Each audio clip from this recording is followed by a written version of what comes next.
Halo guys, kembali di Dia Tomblok Channel. Masih bersama saya Dia dan Mas Bojo, Mas Alex Puji Winarto.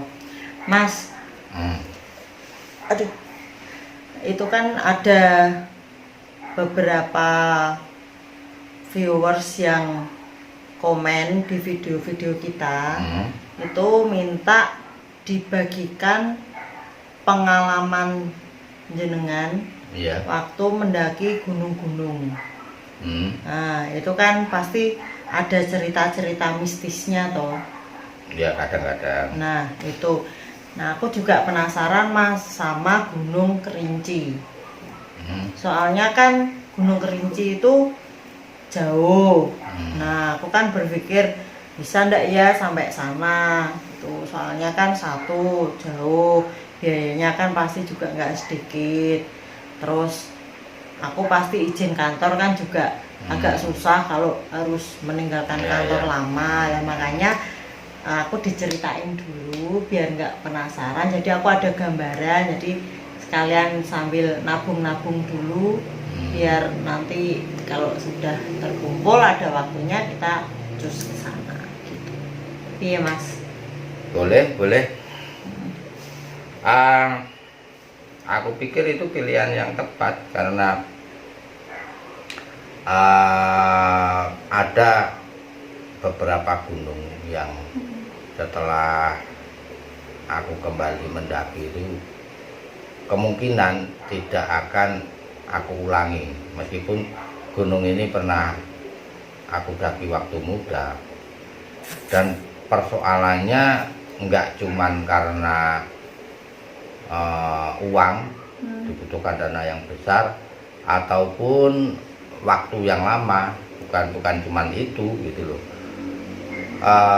Dan salah satu gunung yang kalau aku mesti ngulangi sekarang ini, aku akan berpikir ulang berkali-kali, itu Kerinci, salah satunya Kerinci. Jadi aku mendaki Kerinci itu sekitar tahun 86 atau 87. Minta izin ini ya, merokok ya. Masalahnya sambil nginget-inget ini.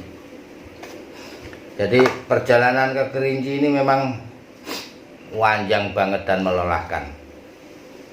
Waktu itu kan aku kuliah di Semarang. Nah, setelah kumpul-kumpul uang, maka aku jadi backpacker menuju Jambi. Tapi kayaknya pilihan itu salah, kata teman-teman belakangan ya, setelah bertahun-tahun. Cara mendaki Kerinci yang paling efektif justru bukan dari Jambi tapi dari Padang, katanya begitu. Jadi setelah perjalanan yang melelahkan dan bergonta-ganti angkutan sampai berkali-kali, akhirnya aku sampai ke sebuah desa yang namanya Kersik Tuwu di kaki Gunung Kerinci. Aku ke base camp, kemudian menyampaikan niat untuk mendaki Kerinci. Tapi aku kaget ketika yang di base camp itu menyatakan bahwa pendakian Kerinci untuk solo hiking itu dilarang, kecuali dilakukan oleh penduduk sekitar situ. Kenapa? Nah, salah satu pertimbangannya adalah karena harimau.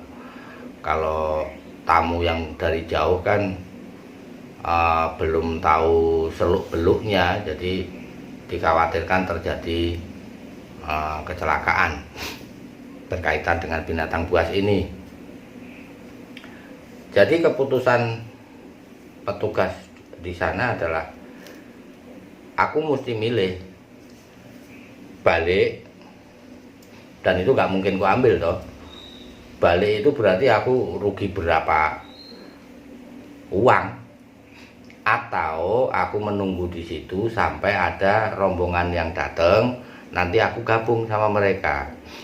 Ya akhirnya aku pilih ya sudahlah, saya akan menunggu di sini.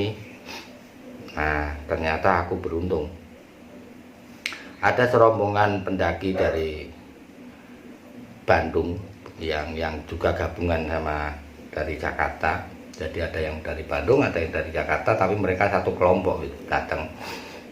Jumlahnya berapa ya, 6 atau 7 gitu, cukup banyak pokoknya. Ya akhirnya jadilah pendakian. Aku sudah lega. Nah ketika mau berangkat itu kita dikumpulin, terus diberi beberapa nasihat, beberapa aturan. Jadi Kerinci ini kan hutannya masuk ke wilayah TNKS, jadi Taman Nasional Kerinci Seblat, dan itu luas sekali. Itu termasuk wilayah perlindungan harimau Sumatera atau itu. Nah, salah satu aturan yang membuat aku bingung, sempat bikin aku bingung itu begini. Dilarang keras untuk ngecamp di pos 1, pos 2, dan pos 3.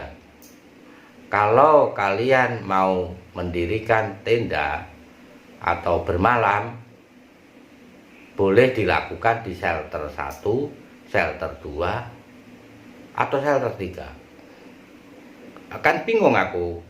Mereka juga bingung, teman-teman yang dari Bandung sama Jakarta itu. Karena pengertian kami kan, apa bedanya shelter sama pos? Ternyata yang dimaksud pos itu adalah tempat untuk beristirahat, dan ini berada di hutan yang masih lebat di wilayah harimau itu. Nah, shelter itu posisinya berada di atas pos. Jadi urutannya adalah pos 1, pos 2, pos 3, shelter 1, shelter 2, shelter 3 gitu. Nah, kalau di pos tadi menurut penuturan orang basecamp itu hutannya lebat dan itu menjadi daerah harimau, yang di shelter ini tanamannya sudah lebih jarang dan tidak terlalu tinggi, tidak selebat di pos. Nah, ketika pengarahan ini belum selesai, aku itu kebelet, jadi kebelet ke belakang, jadi aku minta izin ke belakang. Nah, kemudian setelah selesai dari belakang, ternyata pengarahan sudah selesai. Kemudian kami dimintai KTP asli, kalau yang nggak bawa fotokopian. Kebetulan aku bawa. Senang juga, ternyata perizinannya tidak susah waktu itu ya, Kalau sekarang aku nggak tahu. Oke, kami berangkat karena memang tidak dianjurkan berangkat malam, jadi dihimbau keras pada saat itu untuk tidak melewati pos 1, 2, 3 itu pada malam hari. Ya kami berangkat karena ya namanya juga baru ketemu, maka teman-teman ini kan kurang akrab ya, paling cuman bertegur sapa ala kadarnya. Tapi ketika sudah menghadapi medan yang berat, akhirnya terpencarlah mereka sama aku. Jadi mereka lebih dulu, aku di belakang. Waduh, gila. Medan Gunung Kerinci itu menurutku sangat menantang dan sangat menguras tenaga. Karena apa? Karena ini hutannya lebat. Kalau hujan sangat licin dan banyak akar pohon. Jadi kita bahkan kadang-kadang itu harus memanjat akar pohon yang besar gitu. ya gak karu-karuan lah, badan kotor semua, licin, kepleset-pleset. Untungnya waktu itu aku pakai sepatu yang cukup memadai ya, sepatu PDL itu yang aku beli di Johar. Itu ada toko yang menjual bekas perlengkapan ABRI, jadi aku beli di situ, itu aku pakai dan ternyata banyak manfaatnya. Nah, tadi sudah aku bilang kan, aku tertinggal sama teman-teman itu, dan perjalanannya karena saking menguras tenaganya, aku cuma berpikir bagaimana ini caranya aku bisa istirahat agak lama supaya kondisi pulih, tapi tidak berada di pos 1, 2, atau 3. Karena apa? Ya wong sendiri, bagaimanapun kan mikir harimau kan. Kalau aku sih lebih baik ketemu jin daripada ketemu harimau. Kalau jin itu kan paling udah nggak ada jin yang bisa menerkam. Kalau harimau menerkam bener. Nah, selepas dari pos 3, aku itu sudah tenang. Nah, syukurlah akhirnya aku lepas dari daerah harimau. Nah, kemudian aku berjalan. Nah, di sebelah kananku itu ada sebuah pohon yang eksotik lah menurutku, eksotik tapi agak gimana gitu loh. Karena ini pohonnya gede, tapi bolong, di tengahnya tuh bolong kayak gua gitu. Nah, aku karena sudah merasa aman dari harimau, aku menyalakan kompor parafin. Pada waktu itu aku punya kompor berbahan bakar parafin yang juga aku beli di toko bekas perlengkapan ABRI itu. Aku nyalakan untuk memasak kopi. Nah, rencananya habis kopi itu aku mau masak mie instan karena capek dan lapar. Bentar. Nah, ketika kopinya sudah matang, aku itu mencium bau kayak bau bangkai gitu loh, kayak bau bangkai itu, tapi lamat-lamat gitu loh. Jadi kayak ini dari mana ya, kok kayak ada binatang yang mati. Ini imajinasiku udah jalan, wah jangan-jangan ini bekas binatang yang dimakan harimau, dagingnya nggak habis kan, mikirnya kan gitu. Bahaya juga ini kalau ketemu ini. Mulai gelisah lah aku, mulai gelisah. Kemudian aku dengar suara di belakangku, itu ada suara kayak ranting-ranting terinjak gitu loh, dan daun-daun yang disibak gitu, resak gitu. Nah, aku noleh, ternyata ada seorang perempuan yang sepuh, bukan hanya tua, jadi dia tua sekali, seolah-olah umurnya itu sudah ratusan tahun. Kulitnya itu keriput semua, dan itu karena jauh dari penduduk. Dugaan pertamaku, ini bukan manusia. Jadi kulitnya keriput. Nah, kita kan punya kepercayaan kalau yang namanya hantu itu nggak menginjak tanah kan. Jadi yang kulihat pertama tanah itu diinjek apa enggak sama dia. Ternyata dia nginjak tanah, dan dia bawa ranting-ranting itu toh. Nah, terus mendekat terus ikut duduk di dekatku, terus tanya, kok sendirian toh mas? Ya aku bilang sebenarnya nggak sendirian, tapi teman-temanku sudah di depan jauh, dan aku tuh capek, jadi mau inilah menghangatkan badan sama makan dulu. Ya terus dia tanya, orang mana? Aku bilang orang Jawa, dari seberang. Terus aku tawarin kopi dia, mau minum kopi nek, tapi aku sadar ini nggak beres, karena selain bau bangkai, tapi bukan dia yang bau bangkai loh ya. Jadi aku mencium lamat-lamat bau bangkai di sekitar itu. Kemudian selain itu juga kayak mendengar suara-suara banyak ya, suaranya banyak, kayak orang berbisik-bisik, kayak orang ngomel, tapi nggak keras. Jadi apa yang diomelkan, apa yang dibisikkan itu nggak jelas. Jadi itu, tapi nggak ada apa-apanya, nggak ada wujud.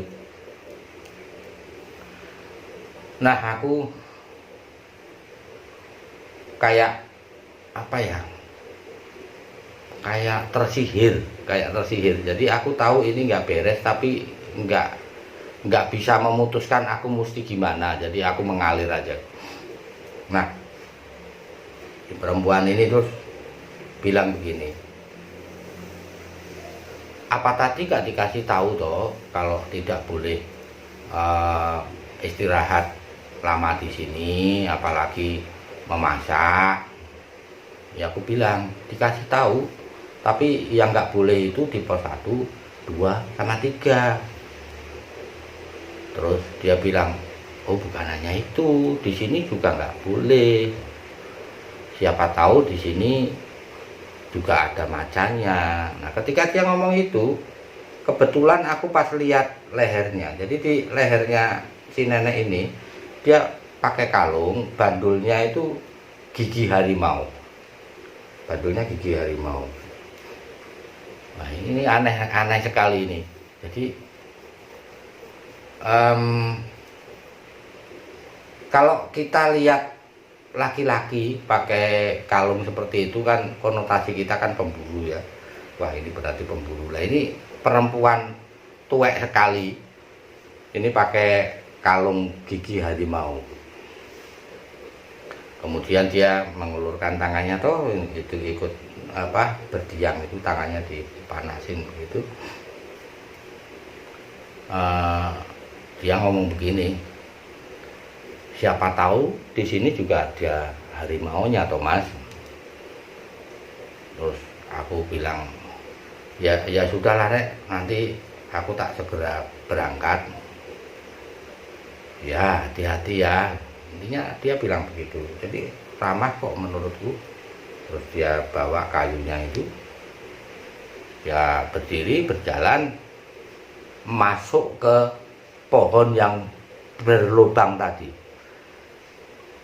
Nah, masuk di situ hilang dia.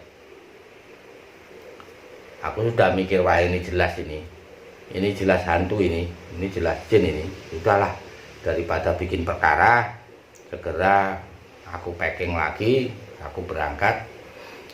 Kemudian aku berhasil menyusul teman-teman ini di shelter 1. Nah, di shelter 1 itulah mereka baru bilang, rupanya ketika aku ke belakang tadi, itu si orang basecamp menerangkan bahwa selain di 3 pos itu, ada satu tempat lagi yang sebaiknya kami harus sangat waspada, dan bukan hanya nggak boleh ngecamp, istirahat lama aja jangan di situ. Itu namanya pohon bolong kalau nggak salah, namanya pohon bolong. Dan cirinya memang begitu. Jadi memang pohon itu berada di sebelah kanan jalan setapak dari pos 3 menuju shelter 1. Nah, katanya memang di situ ada penunggunya. Jadi penunggunya itu nenek-nenek, dan beruntung memang aku ketemunya nenek-nenek, sebab penerangan mereka. Jadi mereka dapat info dari basecamp tadi, biasanya nenek-nenek ini disertai gendruwo. Gendruwo itu kayak tangan kanannya lah. Nah, kemudian aku mau gimana, sudah terlanjur. Ya kemudian perjalanan kami lanjutkan sampai di shelter 3. Kemudian kami bikin tenda karena mereka bawa tenda yang cukup, aku bisa ikut nyelip di antara teman-teman ini. Terima kasih teman-teman ya. Nah, besoknya baru kita summit attack. Nah, ketika pulang itu aku sudah meniatkan, wah aku harus minta maaf, sebab keterangan dari teman-teman itu dari base camp sudah dikasih tahu pantangan di pohon bolong itu adalah tidak boleh memasak. Salah satu pantangannya itu tidak boleh memasak, kemudian tidak boleh membuang sampah ke dalam lubang di pohon tadi.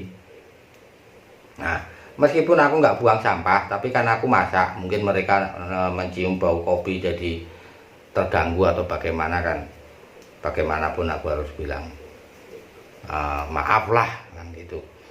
Nah, karena itu dari atas memang sudah tak niatkan, aku harus minta maaf.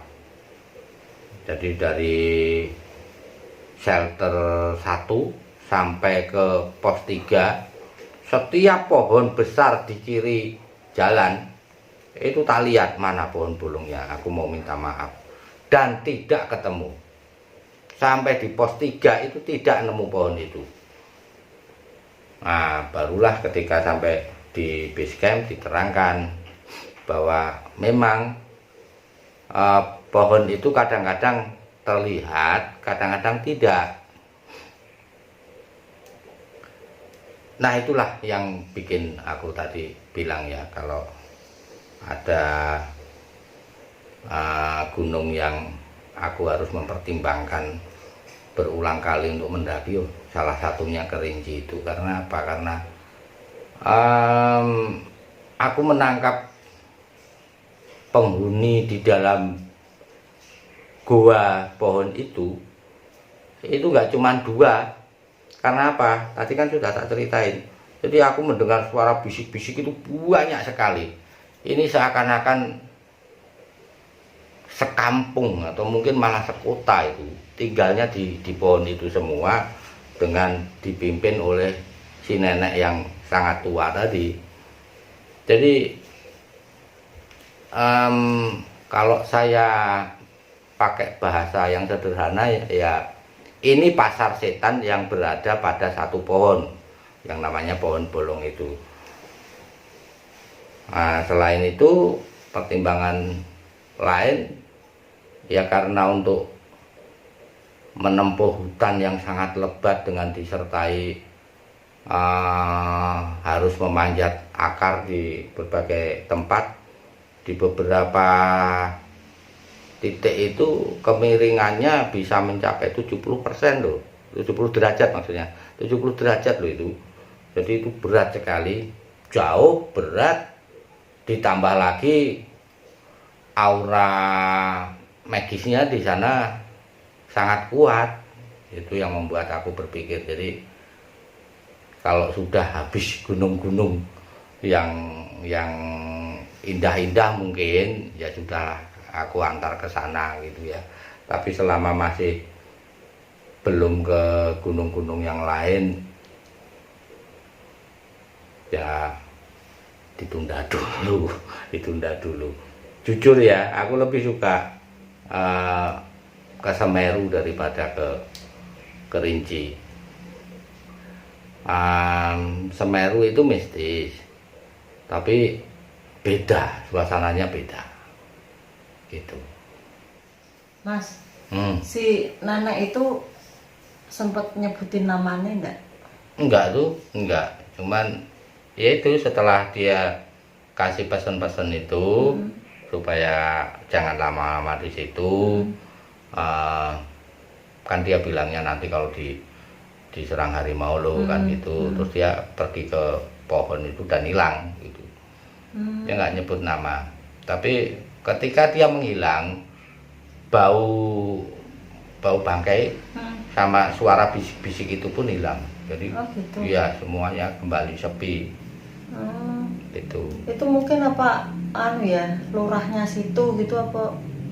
Kayaknya begitu. Karena begitu dia muncul suara-suara itu ikut muncul, begitu dia hilang suara-suara itu juga hilang.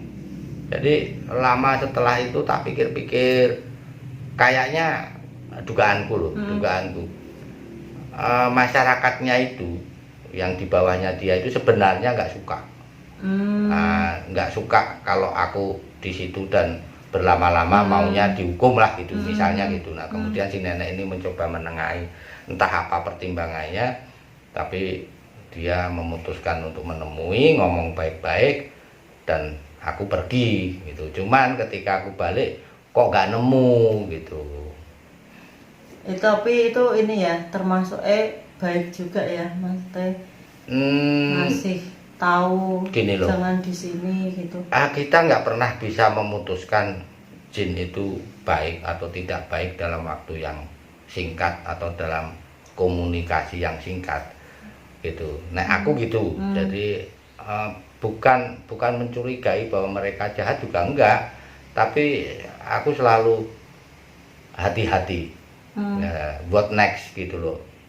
Selanjutnya apa? Nah untungnya kan komunikasi ini tidak terjadi lagi, jadi aku nggak ada kesempatan untuk berlanjut hubungannya kan gitu. Tapi ini yang aku sesali kan, kenapa sih teman-teman itu sesama tamu kan di situ, ketika tahu ada keterangan penting yang aku lewat itu mereka nggak ngomong gitu loh. Jadi mereka sibuk dengan alat-alatnya sendiri, dengan bekalnya sendiri dan sebagainya sampai lupa harus ngasih tahu temennya. Itu yang aku agak gimana. Iya, gitu loh. harusnya kan kalau misalnya kita nggak kenal pun ya di situ itu kan kita mau mendaki bersama. Nah itu kan harusnya juga kalau ada informasi penting gitu harus dikasih tahu. Takutnya kan kalau ada apa-apa gitu kan kita kan sama-sama nggak ngerti itu bunyinya kayak gimana. Betul. Kan gitu harusnya.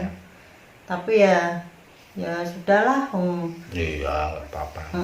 Udah maksudnya lancar perjalanannya juga, toh nggak ada apa-apa, nggak ada ini kan terjadi sesuatu gitu. Jadi gimana? Kamu pengen ke sana? Ayo. Ketemu nenek itu.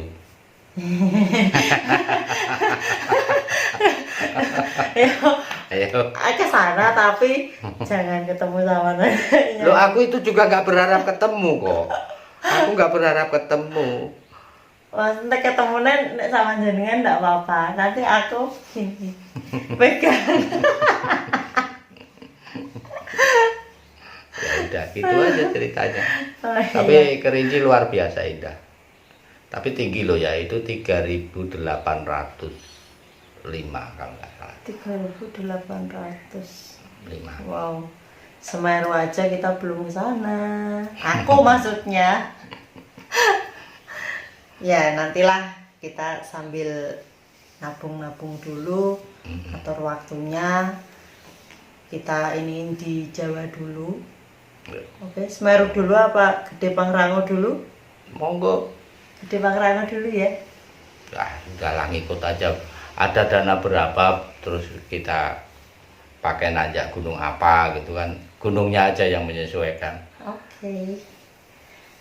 Oke, sekian dulu guys cerita pengalaman Mas Alek di Gunung Kerinci. Semoga bisa jadi wawasan, diambil positifnya, pelajaran apa yang bisa diambil untuk cerita pengalaman Mas Alek di gunung-gunung yang lain. Tunggu di Diah Tambak Channel. Terima kasih. Salam lestari. Salam lestari.